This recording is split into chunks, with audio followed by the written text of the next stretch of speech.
والله أدنى شيء قد يفعله الرجل هو أن يصير خصومه نساء. النساء هم تاج نرفعه فوق رؤوسنا، نحن من نحميهم، نحن من ندافع عنهم، فما بالك بامرأة عربية مسلمة حرة أخت لنا تكرم الجميع في البرنامج. لما أغضب لأنها لم تدعمني أو دعمت ضدي؟ يا غدا أو بعد غد أو بعد شهرين أو بعد سنتين ستأتيني، أفرح للآخرين لأنه يأتيهم الرزق، لكن أخطئ على بنت وأرسل المصممين وأهيج البرنامج فقط لأنني أشعر بالحسد. هذا ليس تصرف رجولي، هذا تصرف دنيء. حتى كلمة دنيء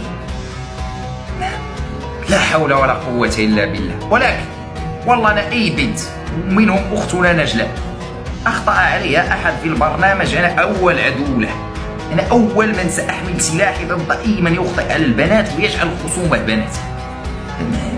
انت إلا الغلط على البنات، إلا الغلط على النساء، إلا أن نجعل من بناتنا موضوع وتتراشقه الألسن.